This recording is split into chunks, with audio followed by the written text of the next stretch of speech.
Okay, so Assalamualaikum and good day everyone. So today we are going into the second subtopic of chapter 7, which is on the molecular shape. Okay, so let's have a look at what is the learning outcome for this lesson today.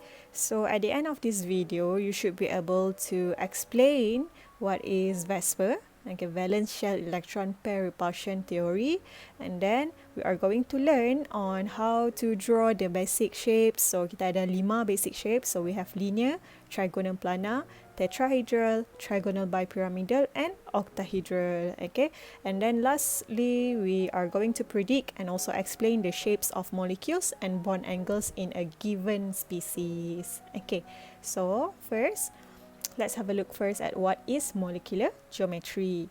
So definition for this is, it is actually a 3D arrangement of atoms in a molecule. So a 3D arrangement of atoms in a molecule where the shape of a molecule actually, it can affect the physical and also chemical properties of a molecule, and also we can predict the molecular geometry by using the valence shell electron pair repulsion theory. Okay, ataupun sebenarnya misalkan panggil sebagai Vesper lah, in order untuk kita tahu macam mana nak macam mana sebenarnya rupa shape sesuatu molekul tersebut. Okay, so what is Vesper? Okay, so it is a study of molecular geometry. Okay, so it states that the valence electron pair surrounding a central atom repel one another.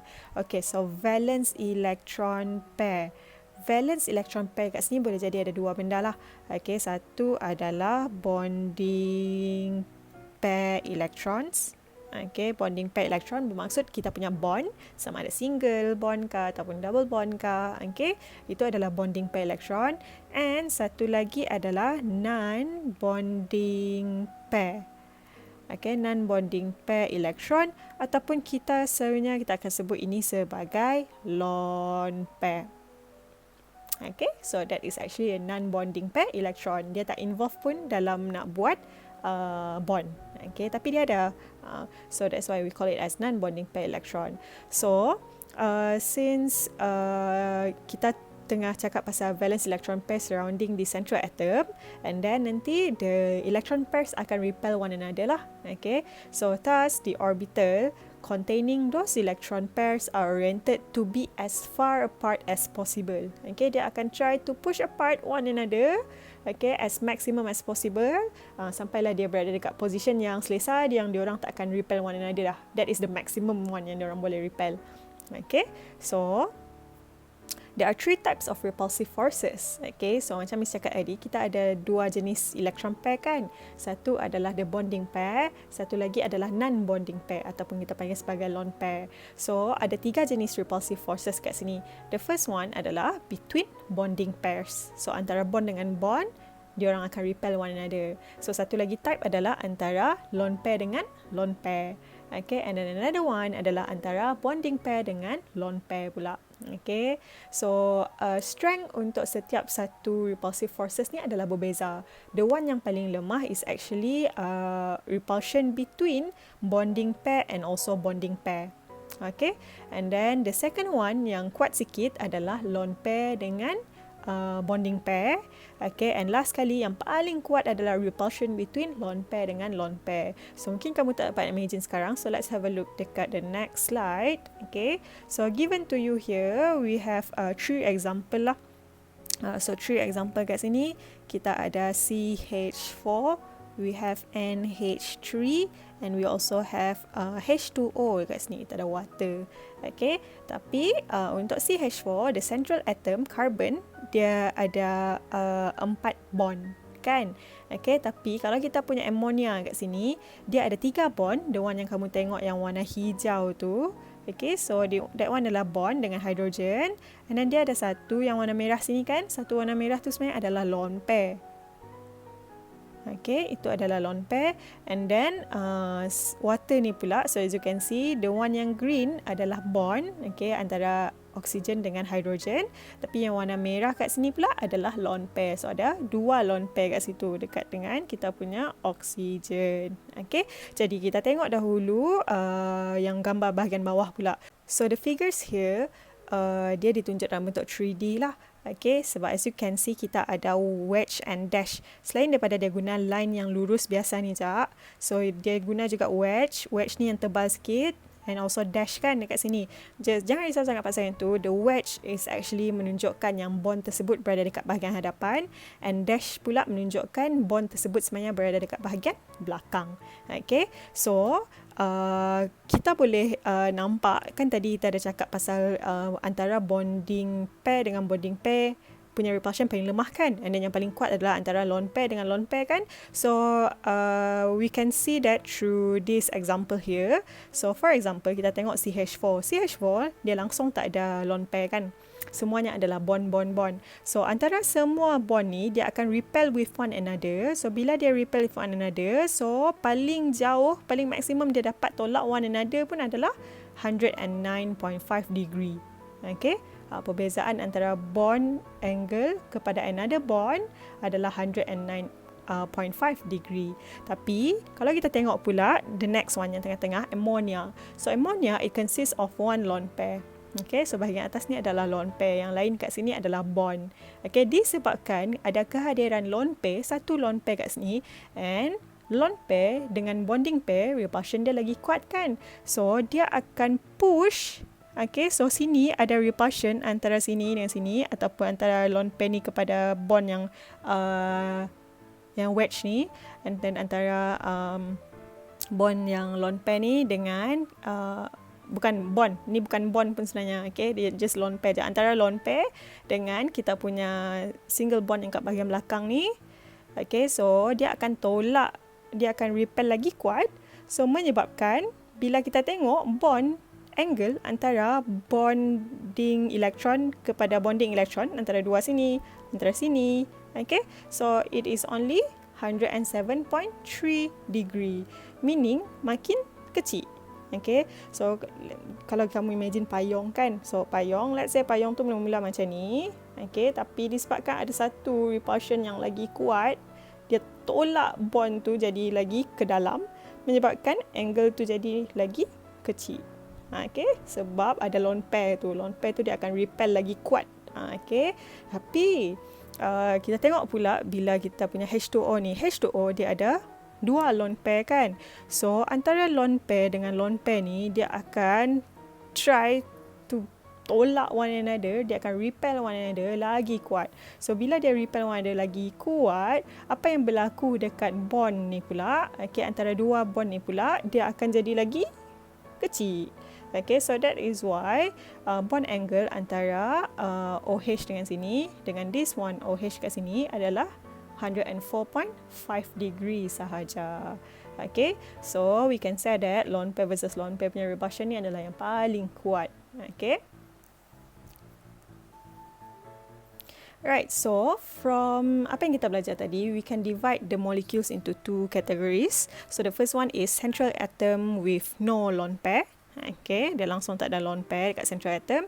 And another one adalah central atom that has at least one or more lone pairs. Okay, tapi for example, kalau macam central atom that with no lone pairs ni macam kita punya CO2 lah. So carbon kita tu langsung tak ada lone pair kat situ. Meanwhile, kita punya central atom with lone pair ni pula, for example kita ambil NF3. So as you can see dekat N ni dia ada lone pair dekat situ. So ini yang contoh ada lone pair, tapi in our syllabus we only learn the one yang dekat bahagian atas ni sahaja. Okay, we only learn the molecular geometry for central atom with no lone pair. Basically we only learn the basic molecular shape sahaja. Kita tak belajar pun shape yang lagi advance sikit. Okay, yang tu nanti tunggu dekat PST. Okay, so now kita akan tengok the basic shapes. Okay, so molecules in which central atom has no lone pair. So memang ini sahaja yang kita akan belajar. So we need to predict the geometry of the molecule from the electrostatic repulsion between the electron pairs. So ada bonding dengan non-bonding. Tapi since kita tak belajar the one with lone pair, therefore we only see the repulsion between bonding pair electron sahaja. Okay, so kita akan tengok beberapa bahagian dekat sini. Kita akan tengok in terms of class. the number of atoms bonded to central atom, the number of lone pairs on central atom, arrangement of electron pair and molecular geometry. Okay, so kelas kat sini sebenarnya is also known as the general formula. Okay, so the first class yang kita akan belajar is AX2. So maybe if kamu ada rujuk any notes, ada notes, mungkin dia guna AB2, AB instead of X. Okay, so in this case mesti pakai X lah kat sini. So A kat situ sebenarnya merujuk kepada kita punya central atom. Okay, X pula merujuk kepada terminal atom. So, since dia adalah AX2, X2 bermaksud the number of atoms bonded to the central atom adalah 2. Okay, so 2 bond bermaksud ada 2 terminal lah sebenarnya. Okay, and since kita tak belajar pun the one with lone pair, so basically there is no lone pair on the central atom. So sebenarnya kalau ada lone pair, kamu akan nampak ada satu lagi huruf dekat bahagian general formula tu. Kamu akan nampak E. E sebenarnya mewakili lone pair, tapi since kita tak belajar the one yang ada lone pair, so kita memang akan tengok kelas yang AX sahaja. Tak ada E pun, tak ada kewujudan E. Okay, so in terms of arrangement of electron pair pula, so dia punya shape is linear. Okay, so kita ada macam ni lah bentuk dia sebenarnya. So kita ada central atom dekat bahagian tengah. Okay, and then ini adalah bonding pair, ini adalah bonding pair. Okay, and therefore the molecular geometry is also linear. So basically kita akan buat macam ni. Okay, and the bond angle antara bond kepada bond, nama pun bond angle kan, so mestilah kita tunjuk daripada bond kepada bond. So dia adalah 180 degree. You must be wondering, apa beza sebenarnya arrangement of electron pair dengan molecular geometry? Okay, the thing is, macam Miss cakap tadi, kamu tak belajar the one yang ada lone pair. So kamu akan nampak arrangement of electron pair dengan molecular geometry kat sini adalah sama sahaja. Okay, dua-dua adalah sama. Sebabnya bila kita involve lone pair, so there is a possibility jadi lain sikit lah dia punya molecular geometry tu nanti.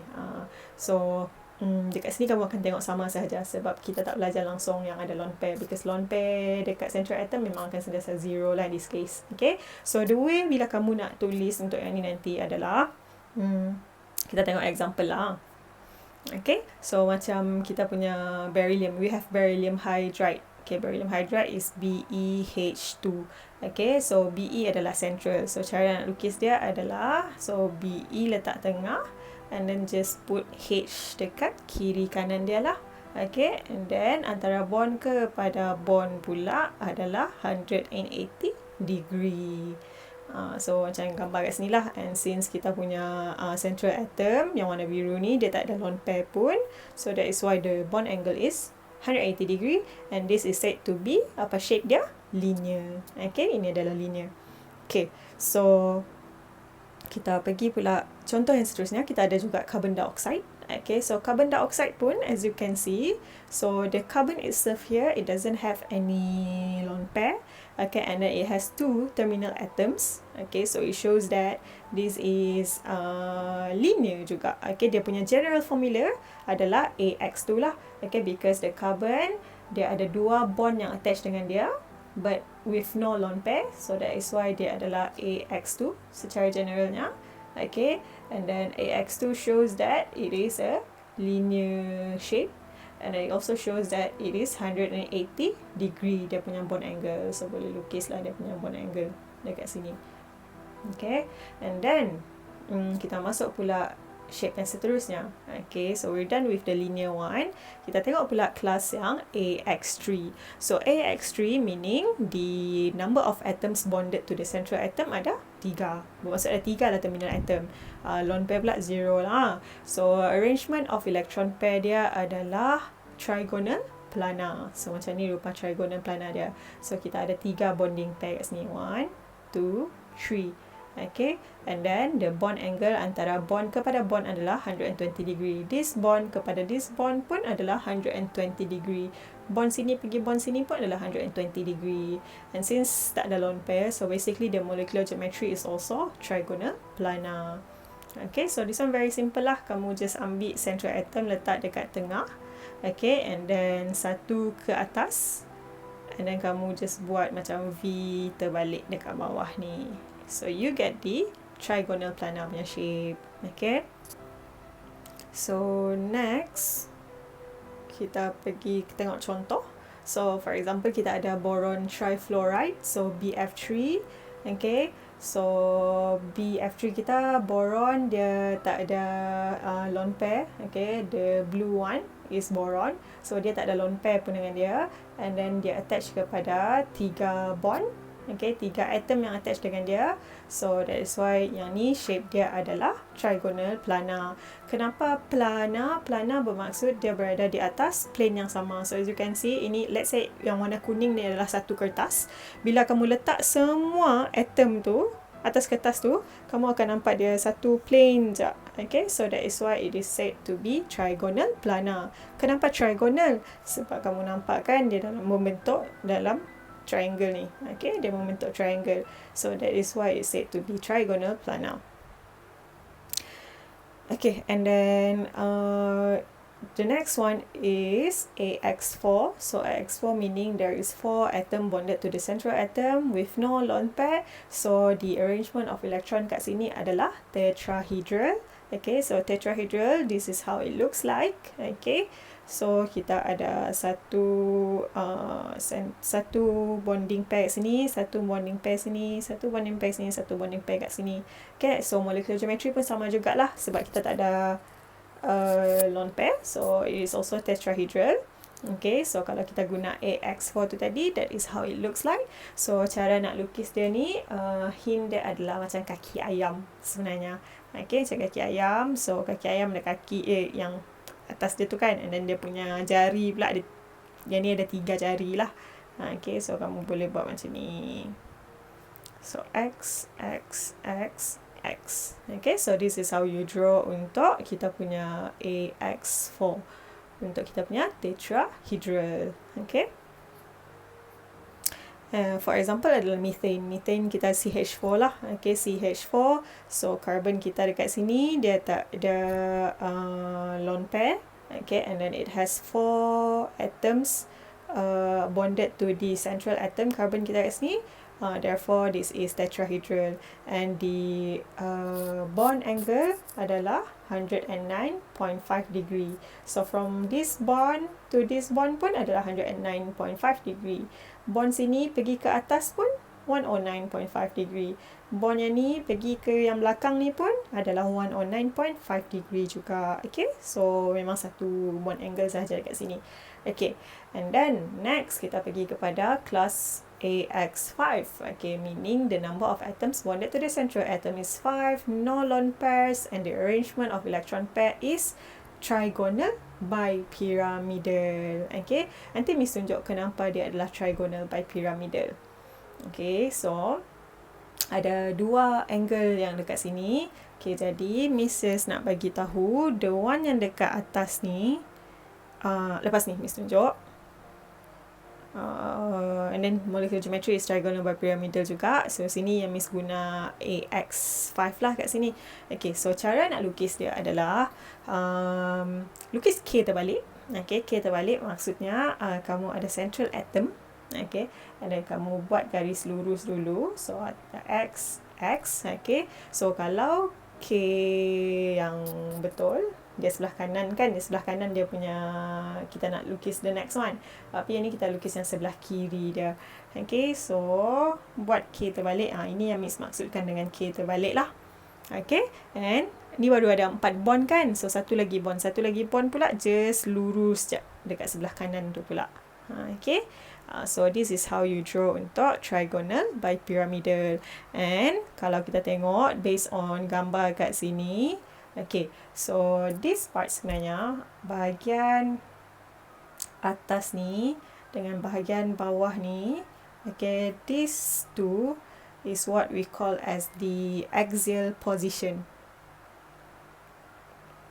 Okay, so kalau Miss panggil yang atas tu sebagai kepala, yang bawah tu sebagai kaki. So kepala dan kaki tu adalah berada dekat axial position. Okay, meanwhile yang dekat bahagian tengah-tengah ni pula, okay, bahagian tengah-tengah ni, 3 dekat bahagian tengah ni is what Miss panggil sebagai equatorial position.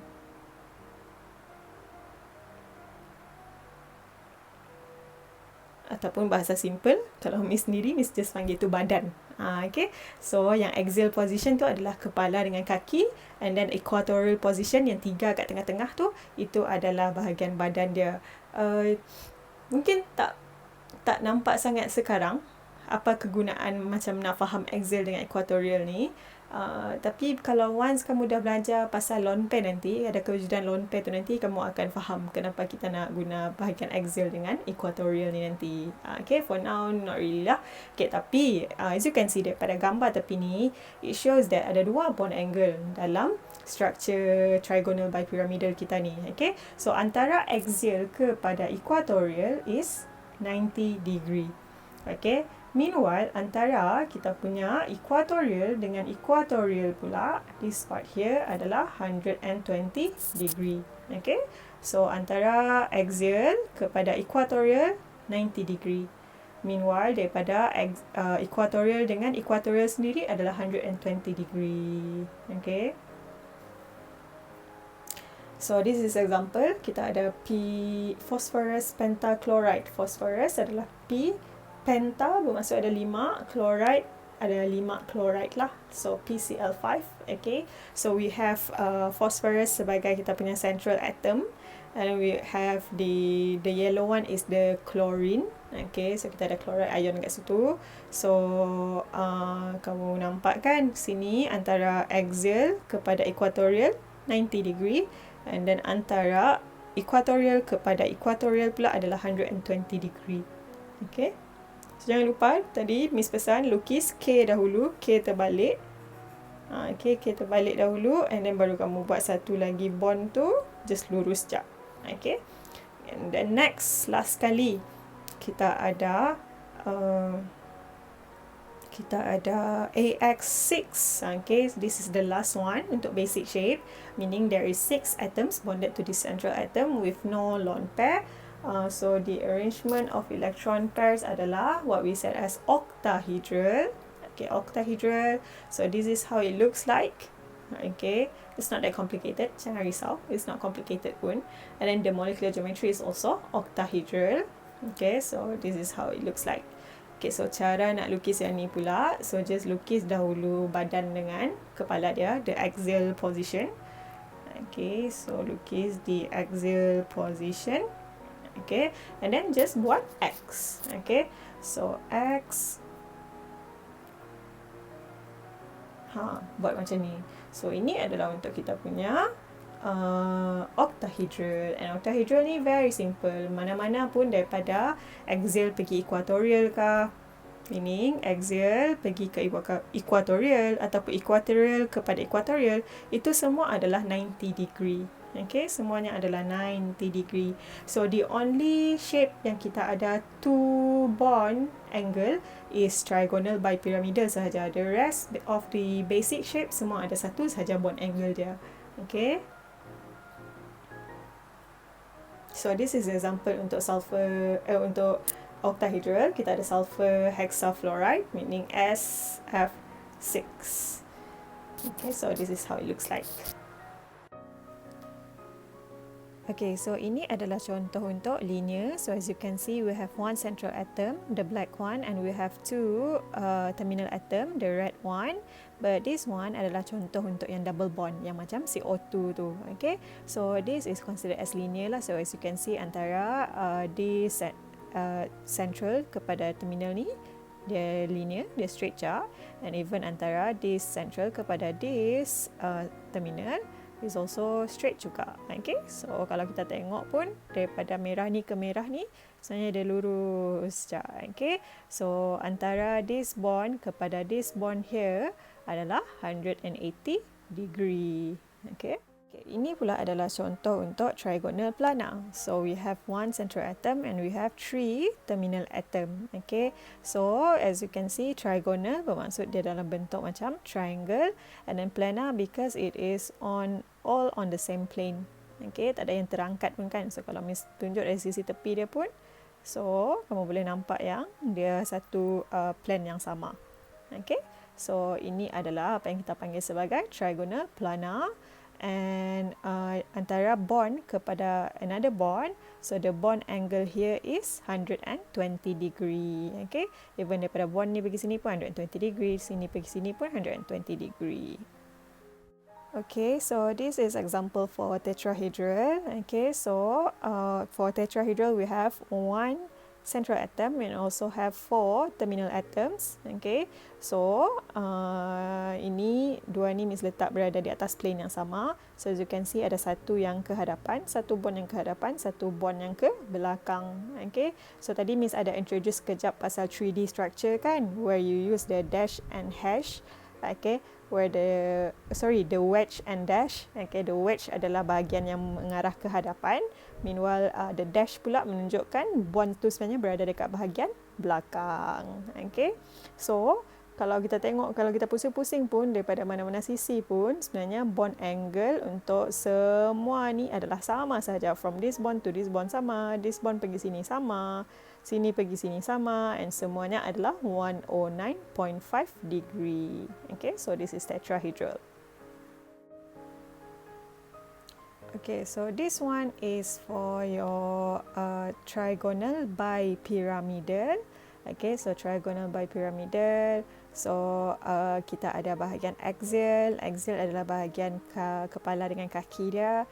And then we also have the equatorial part. So equatorial part ni means letak warna lain lah supaya kamu boleh bezakan. The white one is the equatorial part, and axial ni means letak warna merah.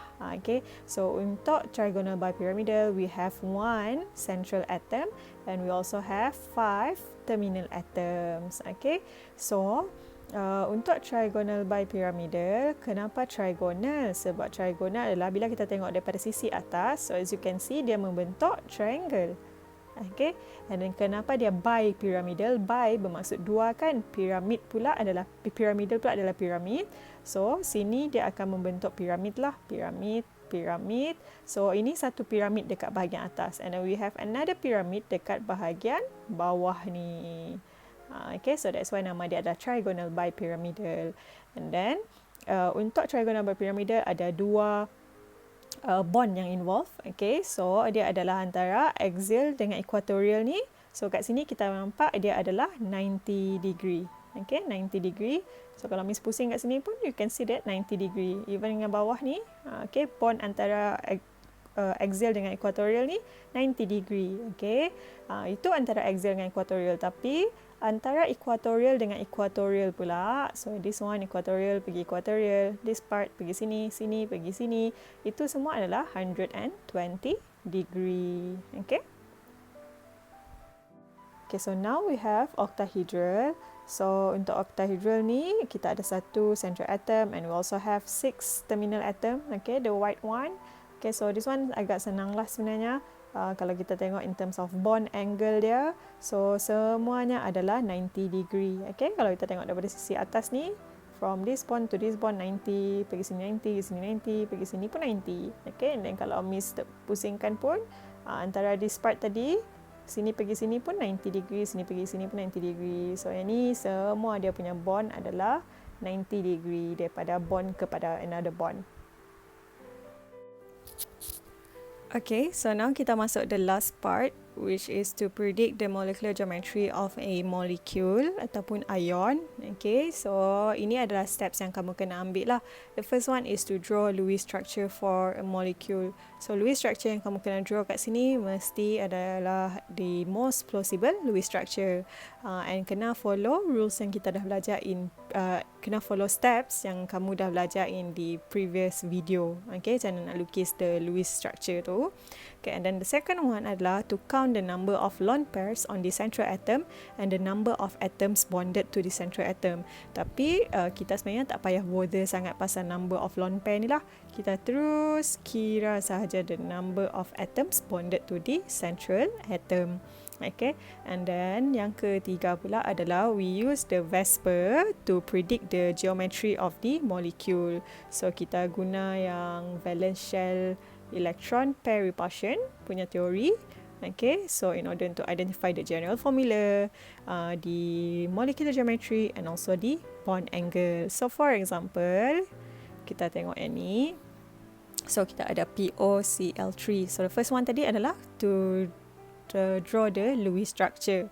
So Lewis structure, so phosphorus kita ada 5 valence electron. Okay, and then oxygen ada 6 valence electron, and then Cl pula kita ada 7 valence electron darab dengan 3, so you will get 21, 26, 32 valence electron.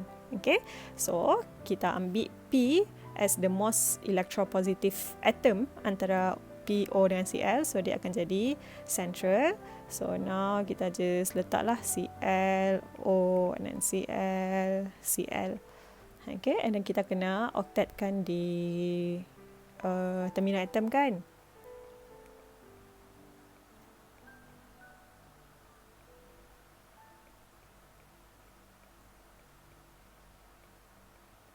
Okay, so now kalau kita kira dia punya number of electron dalam Lewis structure ni, kita akan dapat 32 electron. Okay, so supposedly macam dah okay dah Lewis structure ni kan. Okay, tapi why not kita just double check dahulu. Okay, so if kita kira formal charge, so kamu kira sendiri macam mana nak dapat formal charge tu. So formal charge untuk Cl kat sini adalah 0, 0, 0, tapi oxygen kat sini formal charge dia adalah negative 1. Formal charge untuk phosphorus pula adalah positive 1. Okay, tapi phosphorus adalah dalam period 3. Period 3 bermaksud dia ada empty d orbital. So kalau ada empty d orbital, there is a possibility that phosphorus can expand dia punya orbital. Okay, bermaksud dia boleh dapat expanded octet. Jadi oxygen kalau boleh kita try lah dapat kosong. Okay, kita try dapat cari another structure yang lagi banyak kosong dia punya structure dia. Okay, so kalau lah kat sini Miss buat satu lagi, so untuk kita punya oksigen tu, Miss ambil satu lone pair menghasilkan di double bond dekat sini. Bermaksud now lone pair yang ada dekat kita punya oksigen only 2 sahaja. Okay, tapi Cl kita tak kacau lah sebab Cl punya formal charge kan dah 0 kan. So kita tak payah kacau dah. So formal charge Cl masih lagi 0. Tapi now kalau kamu kira formal charge untuk oksigen pula, kamu akan dapat, so dia ada 6 valence electron tolak 4. Okay, sebab ada 4 lone pair electron kan. So tinggal 2. So 2 pula dia ada 2 bond tolak 2. Maksud dapatlah 0 dia punya formal charge. Phosphorus pula dia tak ada lone pair tapi dia ada 5 bond, dan dia kan ada 5 valence electron kan. So 5 tolak 0 tolak 5. So phosphorus kat sini pun adalah kosong juga. Therefore, since semua formal charge untuk atom kita adalah 0, therefore this is the most plausible Lewis structure.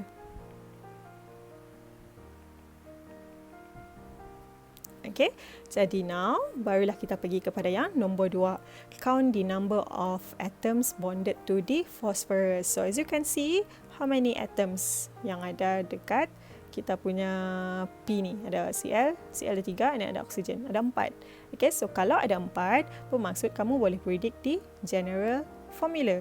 So gunakan Vesper. Okay, so in this case the general formula is AX4. So kalau general formula adalah X4, bermaksud the molecular geometry adalah berapa tadi? Apa ni? X4 bermaksud tetrahedral. Okay, so kalau tetrahedral, bond angle adalah 109.5 degree. Okay, so keluarkan ketiga-tiga information ni. Okay, so kamu kena keluarkan information pasal general formula, molecular geometry, and also the bond angle. And then barulah kamu kena lukis. Dia bukan stop dekat Lewis structure. Okay, kamu kena lukis pula Lewis structure according to the tetrahedral punya shape. So kalau kamu stop kat sini je, salah. Okay, so now Miss akan lukis. So kita akan letak dia macam mana tadi? Macam kaki ayam kan. So lagi cantik kalau oksigen tu dekat atas lah, sebab dia satu-satu kan. So Miss akan letak oksigen ke arah atas. Okay, and then kita ada kaki ayam tu tadi. So letaklah Cl.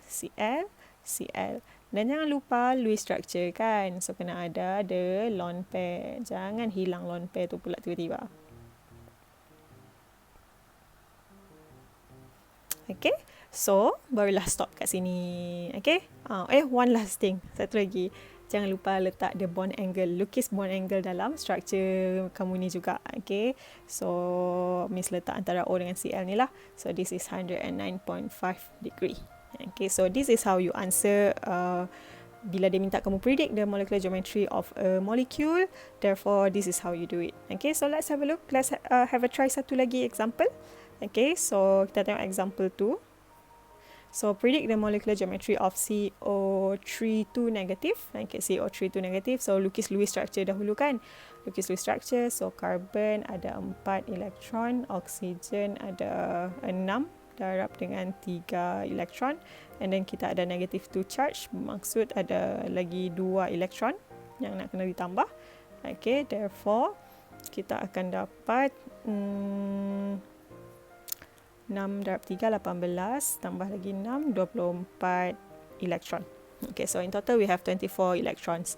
So bila kita lukis carbon, okay, so kita letaklah dia punya, kita octetkan di oksigen. Okay, but then now ada baki tak elektron? Tak ada baki elektron kan. Kalau kamu kira ada 24 dah dalam ni, tapi central atom dah octet belum. So carbon dekat sini belum octet lagi. Carbon baru ada 6 elektron keliling dia. Okay, ini ada 6 baru sebab dia ada 3 bond, so baru ada 6. Jadi kita perlu make sure the carbon itself jadi octet juga. So apa yang kita buat adalah ambil, tarik satu lone pair daripada mana-mana oksigen, hasilkan double bond. So bila kita hasilkan satu double bond kat sini, so now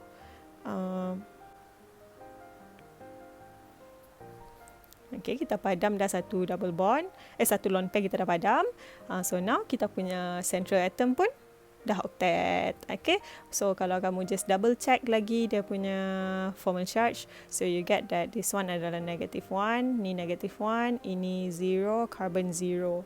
Okay, and this is actually the most plausible Lewis structure untuk CO32 negative, untuk carbonate ion. Kamu boleh try sendirilah kalau nak cari lagi structure lain. Okay, tapi this is actually the most possible Lewis structure dah. Okay, so jangan lupa letak bracket 2 negative because it is an ion. Okay, so now itu baru step pertama, Lewis structure. Pergi step kedua adalah kita nak predict dia pun, kita kira dahulu the number of atom bonded to carbon. So obvious lah kot, daripada formula pun dah obvious dah. So it is OOO, ada 3 benda. Okay, so what is the general formula then? The general formula, so ni dah masuk step ketiga lah. Kita tengok general formula kan. So general formula adalah AX3.